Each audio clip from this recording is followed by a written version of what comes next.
More and more often, I would get queries from people who read articles about Google layoff, especially the layoff hitting the core team which worked on Flutter and Python. They think that since Google has chosen not to support Flutter due to its bad performance, terrible SEO, less industry adaptability, and whatnot, they typically think it's going to be a bad idea to switch to Flutter. I'm also listing down the links which have articles written in this regard for layoff. So here I'm explaining to you why this news is all a hoax and dig a bit more deeper for choosing Flutter in your app development. Here is a little disclaimer I would give in the beginning. I'm not going to say that you won't get into issues at all. And the Flutter framework has its own flaws. It has its own perfections also. But the development cycle is not going to be crap. All I want to say that why companies are increasingly relying on Flutter for its front-end development and the news articles are just half-truth. Hello and welcome to Programming Hub. I'm Soman and I have been a professional Flutter app developer for 5 years. To me, it seems most of those articles are written by people who just joined the Flutter crowd and did not follow Dart's evolution from the very beginning. So as a person who followed it pretty much from day one, I decided to create a video about why do I think Google preferred to use Dart on any other alternative. So let me explain you why was layoffs done in the Google's core team.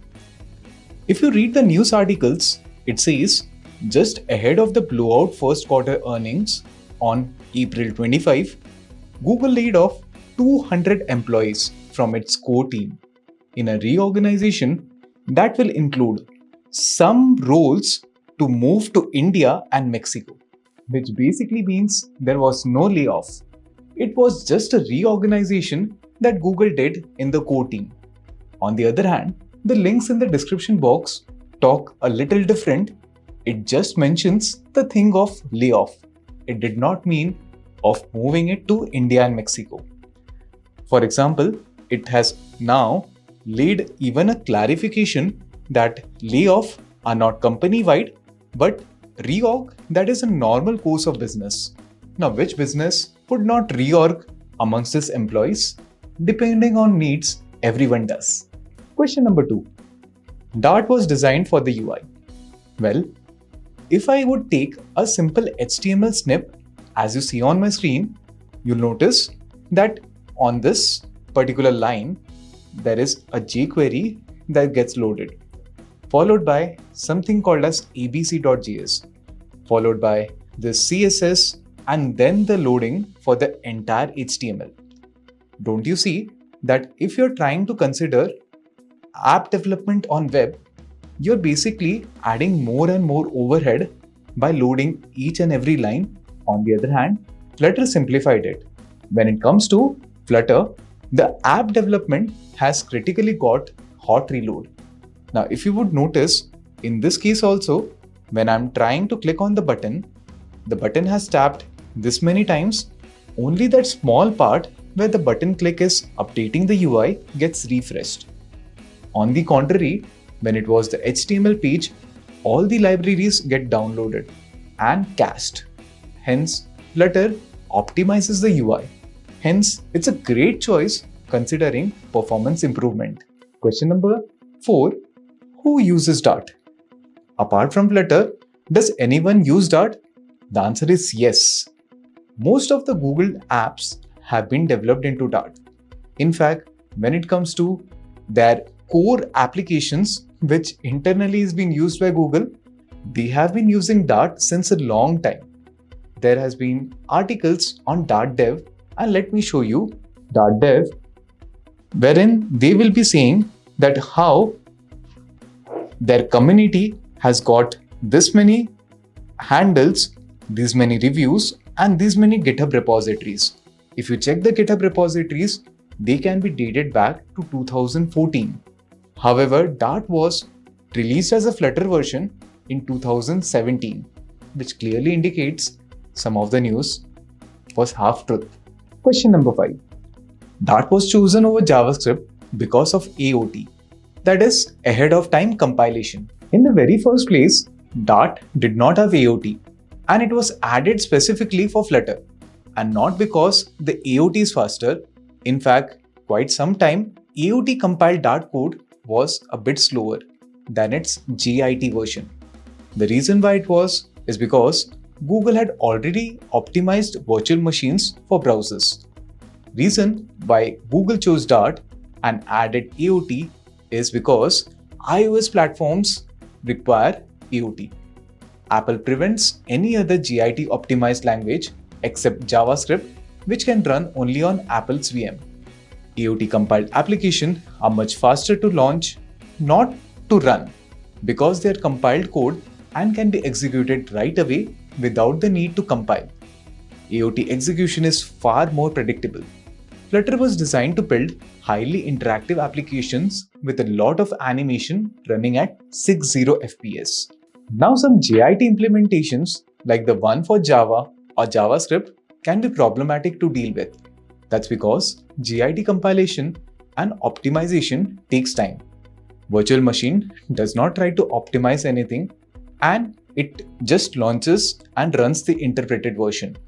Hence, this is why it is completely false that Dart was chosen over JavaScript. Last question, should Google have chosen Kotlin, Go, or any other language for Flutter? Now, when Google started to work on Flutter, there was no real alternative to it at that time. Kotlin was not a thing yet. Java and other platforms will not be able to provide hot reloading feature. But more importantly, Google does not own these languages. Thus, it would not be able to evolve any of those that they do not want. So there is no point comparing Dart with any other framework in case of Flutter.